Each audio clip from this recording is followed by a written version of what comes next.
Esta es una guerra por la vida y la vamos a ganar. El vocero tributario. Ha adoptado una política de puertas abiertas. El acontecer noticioso a nivel nacional, local e internacional. Tenemos el bono familia. La información más importante y de actualidad. Esta es una lucha de todos, de cada uno de nosotros. Esto es El Vocero Tributario.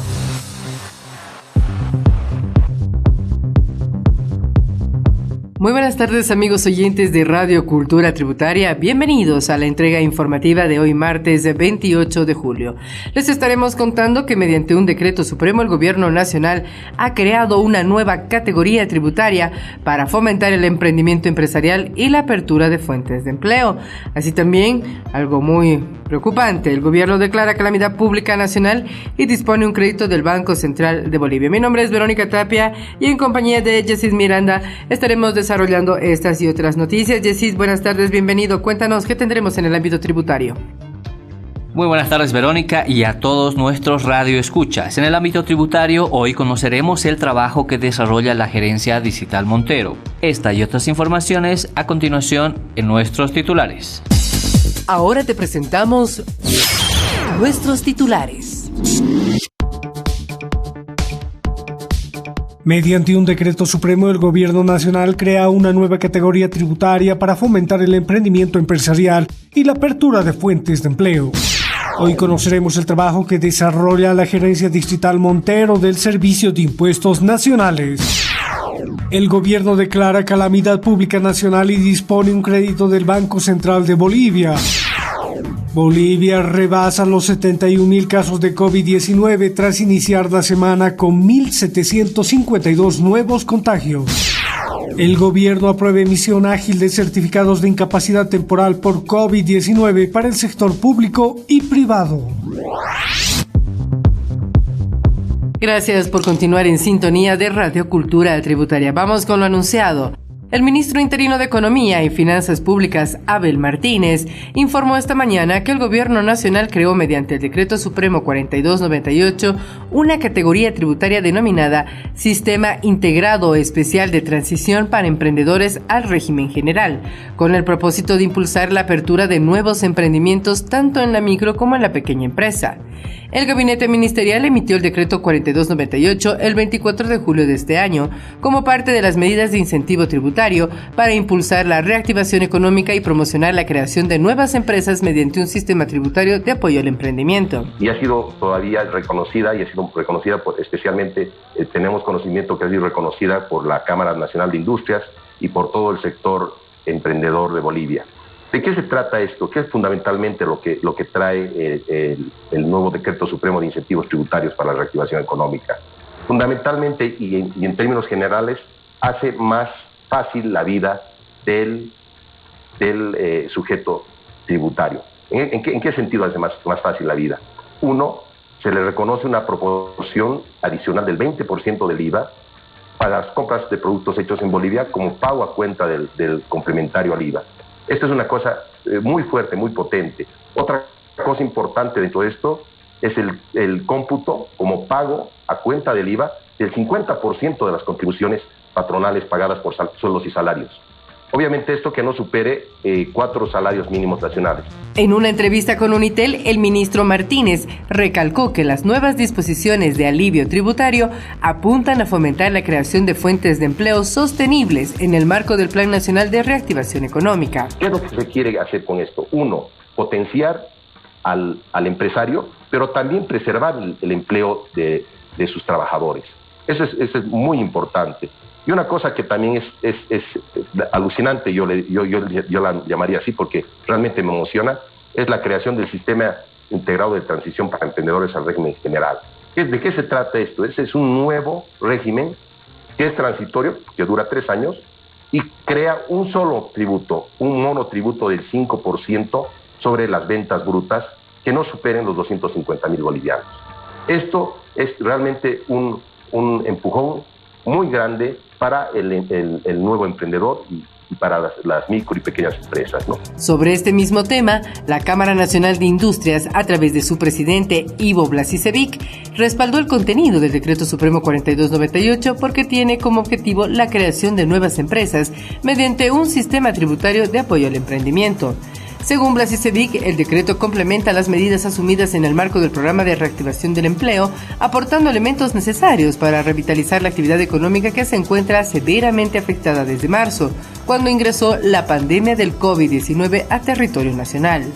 Asimismo, el decreto genera un marco normativo en materia tributaria que estimula el ingreso al mercado de nuevas empresas en condiciones de formalidad, que emergerán no solo de las nuevas oportunidades que la crisis abrirá, sino también de la gran capacidad de emprendimiento que tienen los bolivianos. Ahora te presentamos Panorama Tributario Regional. En nuestro habitual recorrido por las oficinas que el Servicio de Impuestos Nacionales tiene en todo el país, ahora es el turno de la Gerencia Distrital Montero, que se encuentra en la calle Avaroa número 130, a media cuadra de la plaza principal de esa ciudad del norte cruceño. Vamos con ese reporte con nuestra compañera Dunia Luque. Un saludo cordial para los oyentes de Vocero Tributario desde el norte integrado municipio de Montero. Les saluda Dunia Luque. Un 14 de junio del 2015 fue inaugurada las instalaciones de la Gerencia Distrital Montero, ubicada en la calle Avaroa número 130, media cuadra de la plaza principal de esta ciudad. Pero ¿quién mejor que el gerente distrital de Montero, el licenciado Juan Carlos Llanos, quien nos hablará los servicios que presta esta prestigiosa gerencia? Buenas tardes, licenciado. Muy buenas tardes a todos los radioescuchas de Vocero Tributario. Muy agradecido por la cobertura. Quiero comunicar que el Servicio de Impuestos Nacionales creó la Distrital Montero un 1 de julio de 2015. Fue muy importante porque nosotros prestamos servicios a los contribuyentes, realizamos trámites de recaudación, tenemos el departamento fiscal y tenemos el departamento legal. La Distrital Montero es una distrital que tiene una cobertura inmensa. Nuestra jurisdicción es muy grande, abarcamos más de 14 provincias. Podría mencionar entre las más importantes, obviamente, Montero, Guarnes, Minero, Hortachelo, Okinawa, Yapacaní, Saavedra, Colpa, Bélgica, San Carlos, Buenavista, entre otros. Hasta esta fecha, desde el 2015 al 2019, hemos atendido más de 100,000 consultas y hemos prestado servicios. La misión que tenemos en atender en lo que es atención al contribuyente es netamente con calidez y calidad, ¿no? En lo referente a la recaudación, desde el 2015 al 2019, nosotros hemos aumentado nuestros ingresos año tras año, ya, y se ha incrementado un 9%, llegando el 2019 a recaudar más de 122 millones. Podemos mencionar que contamos con contribuyentes de los 4 regímenes, por ejemplo, del régimen general, contamos con 8,496 contribuyentes, del régimen simplificado, 5,166, del integrado tenemos 56, del régimen SAU, 1,605 contribuyentes. El régimen SAU para el norte integrado es uno de los regímenes más importantes. Prestamos servicios de capacitación en coordinación de la CAINCO Norte. Ya, aquí está agrupado los inversionistas, gente visionaria, que están los cañeros, los solleros, la gente que se dedica al ganado vacuno, al ganado porcino, entre otros. También podemos decir que nuestra visión para este 2020 es atender a puertas abiertas de manera justa y transparente. Nosotros somos funcionarios públicos y nos debemos a todos los contribuyentes del norte integrado y estamos para servirles, ¿no? También podemos decir, entre lo más importante que tenemos es que muy pronto vamos a abrir una agencia del Banco Unión para que sea netamente exclusiva para los contribuyentes que necesitan pagar sus impuestos. Quiero agradecer a todos los contribuyentes del norte integrado por confiar en el Servicio de Impuestos Nacionales, una entidad sólida, transparente. Colega, retorno a estudios de la ciudad de La Paz con el compromiso de retornar nuevamente con información. Desde Santa Cruz les informó Dunia Luque. Muchas gracias, Dunia. No está por demás recordar a nuestros radioescuchas que la Gerencia Distrital Montero ofrece sus servicios a los contribuyentes de otros municipios aledaños a Montero, región conocida por sus actividades económicas agropecuarias, sobre todo en la producción de azúcar y arroz. Ahora te presentamos Panorama Social. A través del Decreto Supremo 4301, el gobierno de Yanine Áñez declaró calamidad pública para la atención de necesidades impostergables de carácter económico ocasionados por el efecto negativo del COVID-19 con un crédito del Banco Central de Bolivia. El Decreto Supremo fue promulgado el 24 de julio de 2020, pero no hace mención al monto que el ente emisor canalizará como crédito hacia el Tesoro General de la Nación.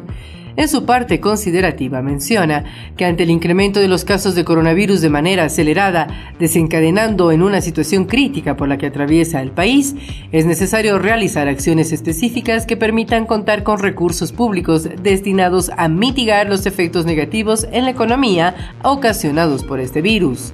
El ministro de Trabajo, Oscar Mercado, explicó parte del contenido del decreto de calamidad pública y aseguró que en este momento el Estado necesita recursos para continuar con las acciones de lucha contra el coronavirus y de esta manera reactivar la economía. El tema del decreto de calamidad pública tiene por objetivo el hecho de habilitar la posibilidad de mayores acciones por parte del Estado respecto de la atención de la crisis sanitaria y por supuesto también orientadas a la reactivación.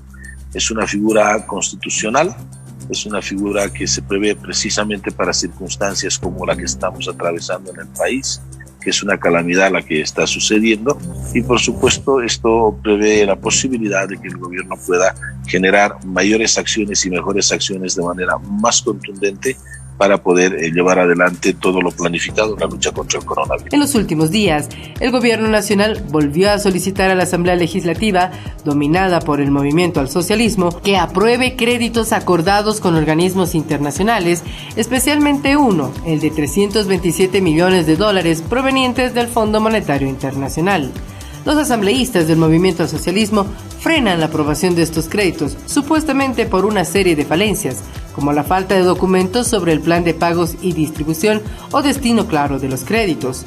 Hace una semana, la presidenta Áñez anunció el pago del bono salud de 500 bolivianos a condición de que el Movimiento al Socialismo desbloquee la aprobación de los créditos externos. Bolivia registró este lunes 1.752 nuevos contagios de coronavirus, lo que elevó a 71.181 el número acumulado de casos positivos, informó el Ministerio de Salud. La Paz registró este lunes 623 nuevos casos de COVID-19, Cochabamba 560, Santa Cruz 281, Tarija 144, Oruro 66, Chuquisaca 60, Potosí 7, Pando 6 y Beni 5. De acuerdo con los datos del Ministerio de Salud, Santa Cruz acumuló hasta este lunes 32.653 contagios, La Paz 14.403, Cochabamba 8.104, Beni 5.295, Tarija 3.194, Oruro 2.822, Chuquisaca 1.894, Potosí 1.443 y Pando 1.373. Del número total de diagnósticos positivos, 47.056 son casos activos. Además, se contabilizaron 21.478 pacientes recuperados, 68.685 pruebas negativas y 12.740 casos sospechosos. De acuerdo con la redacción del periódico Bolivia, el reporte oficial incluye 64 nuevos decesos, Cochabamba con 20, Santa Cruz 19, Oruro 9, La Paz 7, Chuquisaca 5, Beni 2, Potosí 1 y Tarija 1, haciendo un total de 2.647 fallecidos a nivel nacional. En este recuento corresponde añadir que entre los nuevos positivos con coronavirus se encuentran el alcalde de La Paz, Luis Revilla, y su esposa Maricruz Rivera, quienes ya se encuentran en aislamiento voluntario preventivo. La siguiente información es de suma importancia, sobre todo para los empleados de los sectores público y privado. Mediante el Decreto Supremo 4295, el Gobierno Nacional aprobó la emisión ágil de certificados de incapacidad temporal por COVID-19 para los trabajadores de instituciones públicas y privadas. Para beneficiarse, el personal presentará por medio físico o digital a la entidad correspondiente la constancia del resultado positivo de la prueba PCR o prueba rápida de detección del coronavirus. De acuerdo con la norma, publicada el 24 de julio, esas pruebas deberán ser realizadas en laboratorios de referencia o en establecimientos privados autorizados por cada servicio departamental de salud que tendrá la calidad de declaración jurada o en un establecimiento de salud de la Seguridad Social. El decreto dispone también que con la presentación de esa constancia, el área de recursos humanos de cada institución pública o privada deberá remitir a las respectivas cajas de salud por medio físico o digital la solicitud de certificado de incapacidad temporal por COVID-19. Los entes gestores de la Seguridad Social de corto plazo, con la sola presentación de la solicitud de la certificación, otorgarán inmediatamente el documento de incapacidad temporal por un periodo de 14 días calendario, que se contabilizarán a partir de la emisión del resultado positivo.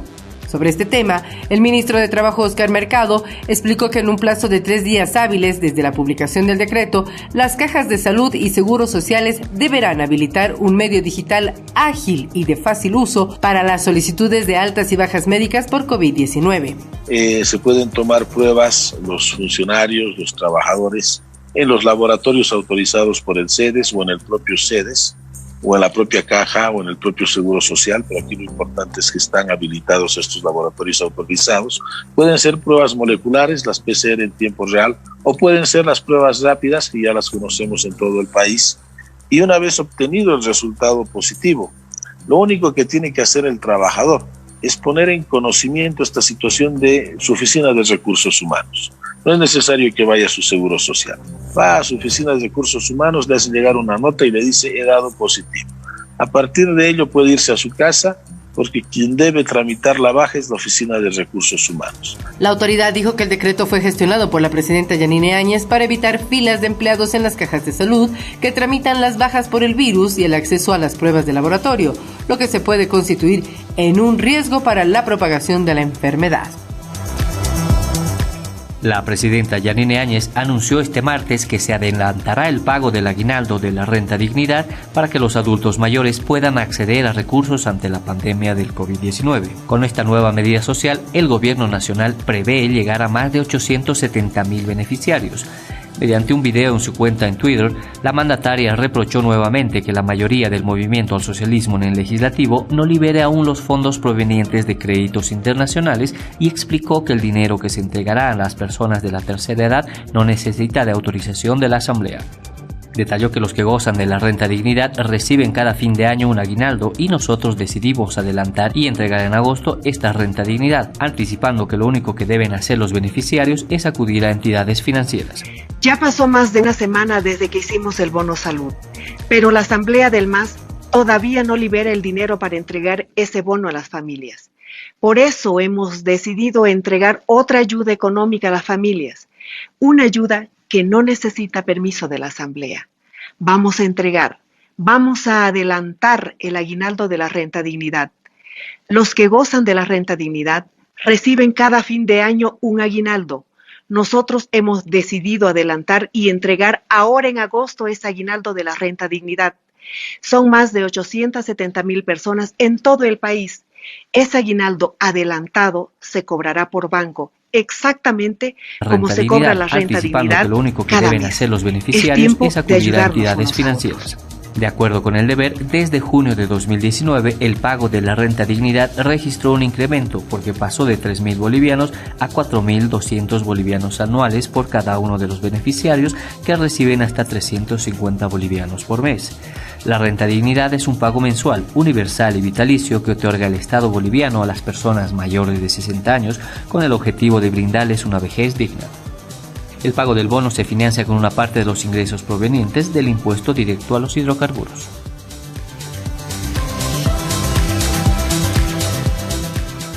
En otro ámbito de las informaciones, el Ministerio de Salud, mediante la Agencia Estatal de Medicamentos y Tecnología en Salud, publicó la lista de precios de medicamentos e insumos en el contexto de la pandemia por COVID-19, con el objetivo de evitar el agio y la especulación en la comercialización de sus productos.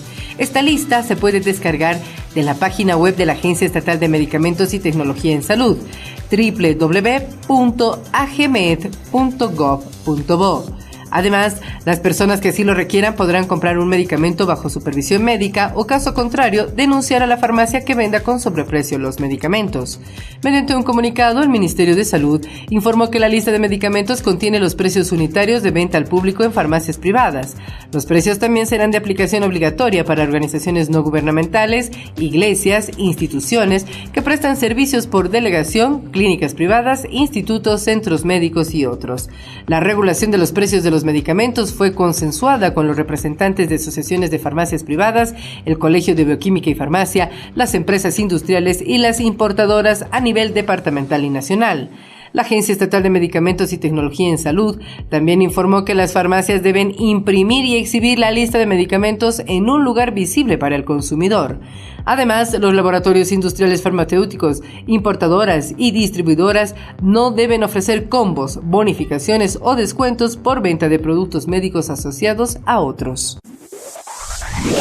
Una pausa, enseguida retornamos. El vocero tributario. El Servicio de Impuestos Nacionales recuerda a los contribuyentes resto con cierre de gestión al 31 de diciembre de 2019 que este 31 de julio vence impostergablemente el plazo para la declaración y pago del impuesto sobre las utilidades de las empresas. También deben cumplir con la presentación física y digital de estados financieros, memoria anual, información tributaria complementaria e información de precios de transferencia según corresponda, entre el 13 y el 22 de julio, de acuerdo con el último dígito de NIT. Recuerde, el plazo para pagar el IUE vence impostergablemente este 31 de julio. Servicio de Impuestos Nacionales. Gestión con equidad y transparencia. RST, Radio Cultura Tributaria del Servicio de Impuestos Nacionales. El Servicio de Impuestos Nacionales. De acuerdo con lo dispuesto en el artículo 10 del Decreto Supremo 4229, el Servicio de Impuestos Nacionales reanudó el trabajo en sus oficinas y la atención al contribuyente, aplicando medidas de bioseguridad. Si necesitas visitar nuestras oficinas, primero debes ingresar por la cámara de desinfección y limpiar la suela de los zapatos en paño húmedo. Debes usar barbijo y guantes, desinfectarte las manos con alcohol en gel. Debes mantener 1,5 metros de distancia con otras personas. Queremos que te cuides y tomes medidas para protegerte y proteger a los demás. Está en tus manos la prevención del COVID-19. Recuerda que también puedes realizar los trámites en la oficina virtual del Servicio de Impuestos Nacionales. Servicio de Impuestos Nacionales. Gestión con equidad y transparencia. Ahora te presentamos Panorama Político. El presidente del Tribunal Supremo Electoral, Salvador Romero, ratificó el 18 de octubre como la fecha de las elecciones generales después de que el Ministerio de Salud dio a conocer sus nuevas proyecciones de contagios de COVID-19 por regiones. En ese sentido, recordó que en el país existe una obligación constitucional para que las nuevas autoridades sean elegidas y posicionadas el 2020. Entonces, si tenemos la jornada de votación el 18 de octubre, eventualmente una segunda vuelta el 29 de noviembre, esto nos deja solo diciembre para concluir el cómputo y también para que las nuevas autoridades puedan tomar posesión, insistió. Esta no es una necesidad la resolución es jurídicamente suficiente para llevar adelante el proceso electoral. Sin embargo, y así lo ha señalado el Tribunal Supremo Electoral en reiteradas oportunidades, si la Asamblea Legislativa considera que puede generar más tranquilidad o más certeza para ciertos sectores que la Asamblea Legislativa acompañe la decisión del Tribunal Supremo Electoral, bienvenida la iniciativa. Asimismo, ratificó que en base a informes técnicos, proyecciones académicas de centros de investigación y trabajos independientes que aplican metodologías internacionales, se definió en el Tribunal Supremo Electoral que el pico de la pandemia se situará entre fines de julio, principios de agosto y hasta los primeros días de septiembre. Sin embargo, según las últimas proyecciones del Ministerio de Salud difundidas el domingo pasado, mientras Beni ya alcanzó el pico máximo de contagios de coronavirus, esa curva seguirá en ascenso hasta septiembre en Cochabamba, Pando, Potosí y Santa Cruz, en tanto que Chuquisaca, La Paz y Oruro llegarán al tope recién en octubre de 2020. Ahora te presentamos Panorama Deportivo.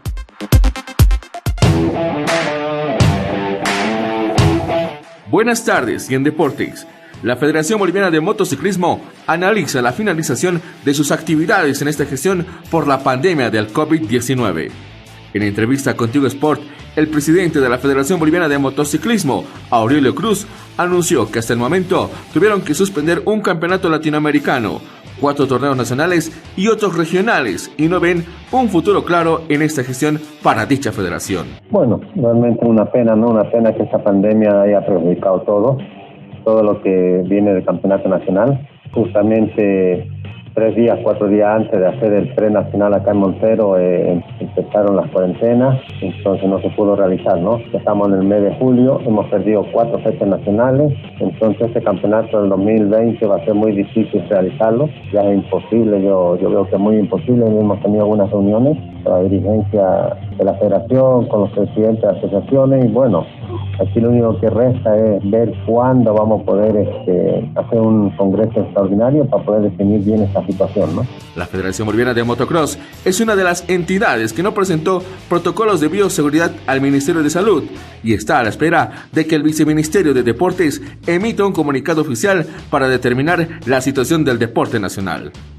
De no haber ningún anuncio en la entidad gubernamental, la Federación Boliviana de Motocross prevé cerrar la gestión deportiva en las siguientes semanas, después del Consejo Superior que se llevará a cabo a través de plataformas virtuales.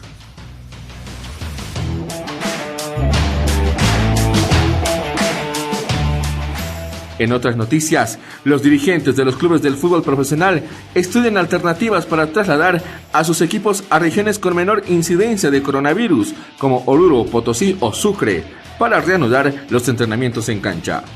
Bolívar comienza a tomar sus previsiones ante la posibilidad de que el gobierno municipal decrete cuarentena rígida en La Paz por 2 semanas. La dirigencia analiza otros lugares para que su primer plantel no retrase el inicio de los entrenamientos, ya que el 16 de septiembre debe jugar frente al Palmeiras por Copa Libertadores de América. El fin de semana, la academia recibió el visto bueno de las autoridades sanitarias para comenzar su tarea, pero la resolución de los Ministerios de Salud y Educación resalta que todo dependerá de la calificación de riesgo que emita la alcaldía semanalmente. En este sentido, los dirigentes estudian alternativas para trasladar al equipo a otra región donde no exista mucho riesgo de contagio, como Oruro, Potosí o Sucre. Estamos analizando alternativas para no perder 2 semanas claves que son el comienzo del trabajo. Veremos en los siguientes días cómo se define esta situación y si se confirma la cuarentena rígida, nos iremos a otro lugar a entrenar, comentó el vicepresidente del club, Jorge del Solar.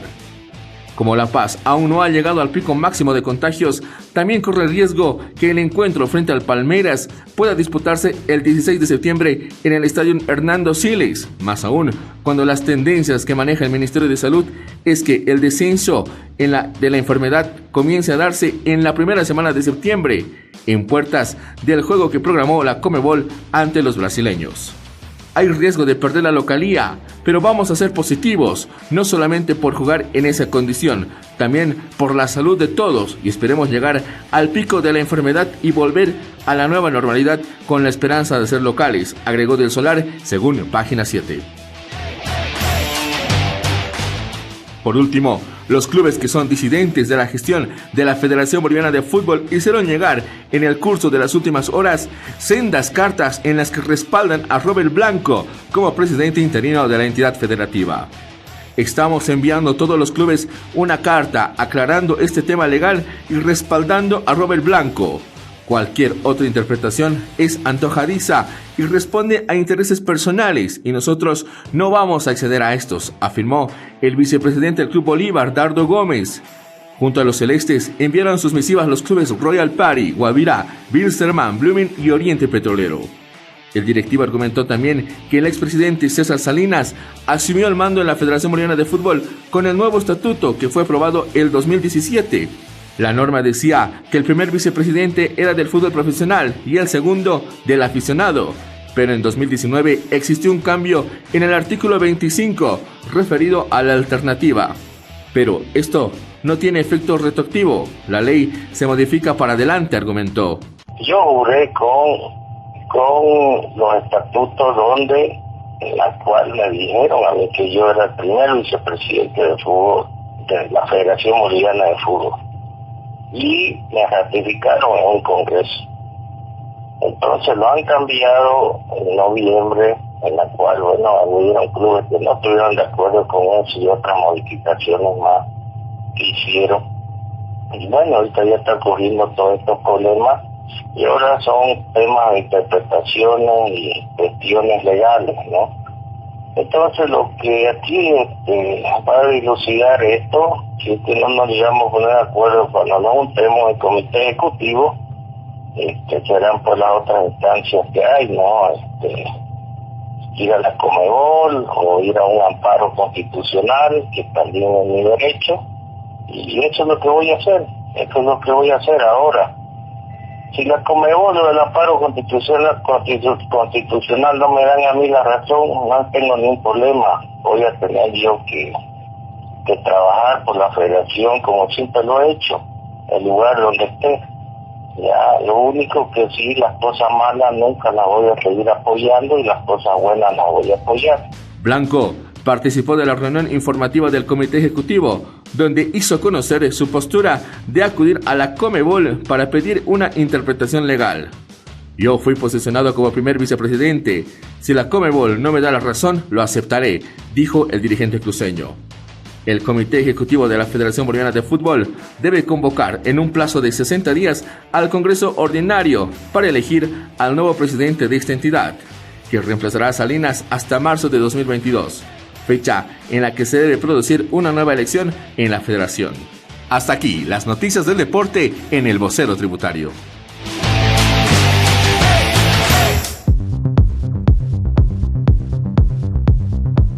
Como cada día antes del cierre, queremos reiterarles que está en nuestras manos evitar el contagio y la propagación del coronavirus. Para ello, como medida preventiva, debemos lavarnos las manos frecuentemente con abundante agua y jabón, utilizar correctamente el barbijo y el distanciamiento físico de al menos 1,5 metros entre las demás personas cuando estemos fuera de nuestras casas.